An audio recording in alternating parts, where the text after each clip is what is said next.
Καλησπέρα Στάθη, καλώς ήρθατε στο σπίτι μου. Στάθης Life Coach, ήρθε για να κάνουμε μια συνέντευξη για να μου εξηγήσει σχετικά με το επάγγελμά του και να καταλάβετε κι εσείς και εγώ και όλοι μας πόσο μπορεί να βοηθήσει τον κάθε άνθρωπο ξεχωριστά και ψυχολογικά.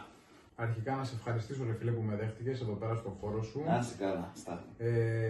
Ξέρεις, ήθελα πολύ καιρό να σου στείλω έτσι μήνυμα να τα πούμε. Βέβαια δίσταζα, λέω τώρα σιγά μην απαντήσεις σε μένα. Αλλά έπαθα πλάκα όταν κατευθείαν ανταποκρίθηκες στο μήνυμά μου και δέχτηκες να έρθουμε εδώ να σε δούμε, να μιλήσουμε. Είναι ιδιαίτερη χαρά για μένα να είμαι εδώ μαζί σου, γιατί δεν σου κρύβω ότι σε σένα βλέπω ένα πολύ δυνατό κομμάτι του εαυτού μου που το πέρασα για πάρα πολλά χρόνια. Μπορώ να ταυτιστώ μαζί σου, μπορώ να σε καταλάβω, να καταλάβω ακριβώς τι νιώθεις, τι σκέφτεσαι, τι υπάρχει μέσα σου. Πραγματικά υπάρχει μεγάλη ταυτιστή και χαίρομαι πάρα πολύ που είμαστε εδώ λίγο για να τα πούμε και να γνωριστούμε. Ομολογώ ότι από το λίγο που τα είπαμε και μιλήσαμε, βλέπω ότι πραγματικά ρε φίλε κρύβεις μέσα σου ένα τεράστιο μεγαλείο ψυχής.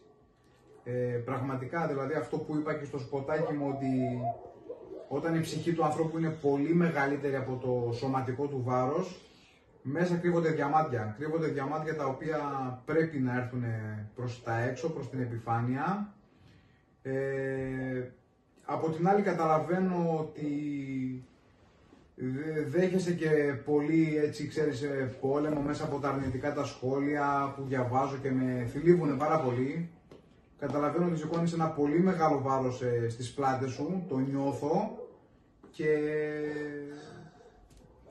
είναι φυσιολογικό ρε εσύ, δηλαδή είσαι ανεξίτηλος πραγματικά, έχεις πάρα πολλές δυνάμεις, σηκώνεις πολύ μεγάλο βάρος. Αλλά από την άλλη καταλαβαίνω ότι είναι φυσιολογικό κάπου να ψάχνεις να βρεις μια παρηγοριά. Εν προκειμένου στο φαγητό, όπως έβρισκα και εγώ για τόσα χρόνια και είχα φτάσει να είμαι 162 κιλά, τα οποία 2-3 φορές τα έχασα όλα και τα ξαναέβαλα, μέχρι που πήρα την απόφαση να δουλέψω με το μέσα μου, να δω τι γίνεται μέσα μου, να περάσω και από τη συμβουλευτική και από το coaching ως πελάτης και πλέον και ως ειδικός. Και στο σήμερά μου να είμαι εδώ δυνατός, υγιής και να βοηθάω πλέον και άλλους ανθρώπους που παλεύουν με αυτό. Να πω ότι θα χαρώ πάρα πολύ, κλείνοντας την κάμερα και μετά που θα τα πούμε οι δυο μας, να έρθεις και να μου πεις ότι Στάθη, ok, πάμε, θέλω με κάποιο τρόπο να με βοηθήσεις. Σίγουρα με το ζόρι τίποτα δεν γίνεται, αλλά αν είσαι έτοιμος και μου το ζητήσεις, εγώ είμαι εδώ. Να δουλέψουμε υποστηρικτικά, να δούμε τι συμβαίνει και τι μπορούμε να κάνω για σένα, έτσι ώστε να πάρω και εγώ το λιθαράκι μου σε αυτόν τον αγώνα. Ωραία, Στάθη, θα ήθελα αν μπορείς να πεις δύο πράγματα στην κάμερα, να εξηγήσεις πάνω κάτω τι είναι το life coaching, για να μάθει και ο κόσμος. Δύο-τρία πράγματα. Λοιπόν, το coaching, επειδή όπως είπα έχω περάσει από την καρέκλα και του πελάτη αλλά και του ειδικού και στο κομμάτι της συμβουλευτικής ψυχολογίας αλλά και στο life coaching, ναι. Το coaching ήταν αυτό που κατάφερε να με βάλει σε δράση, να γράψω τους στόχους μου, να δω τι θέλω να πετύχω, πώς μπορώ να φτάσω εκεί, τι βήματα χρειάζεται να κάνω, τι χρειάζεται να κάνω σήμερα, τώρα, εδώ που μιλάμε, ένα βήμα τη φορά για να φτάσω στους στόχους μου και στην καλύτερη εκδοχή του εαυτού μου.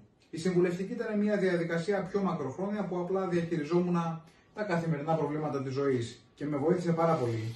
Αλλά το coaching ήταν αυτό που επιτέλους με έκανε να βάλω δράση και να φτάσω εδώ που είμαι σήμερα. Γιατί η καλύτερη εκδοχή του εαυτού μας υπάρχει, μας περιμένει, είναι μέσα μας, τα διαμάντια που είπα πριν ότι μας περιμένουν.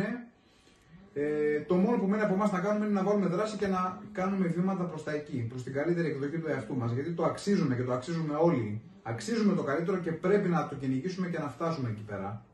Σε αυτά που λέει ο φίλος μας ο Στάθης έχει απόλυτο δίκιο. Είναι ένα πολύ ωραίο έτσι, ψυχολογικά υποστηρικτικό κομμάτι που βέβαια που σε βοηθάει πολύ. Λοιπόν Χρήστο, φεύγοντας θέλω να σου δώσω κάτι που σου έχω φέρει. Ευχαριστώ πολύ, Στάθη. Ένα δωράκι είναι η κούπα της αυτοφροντίδας. Την έχω φτιάξει εγώ να πίνεις από εδώ μέσα τον καφέ σου και το γάλα σου. Εννοείται, ευχαριστώ πάρα πολύ. Κάθε κούπα που έχω φτιάξει έχει ένα μοναδικό ρητό επάνω. Αυτό που επέλεξα να δώσω σε σένα είναι το εξής. Άκου τι λέει.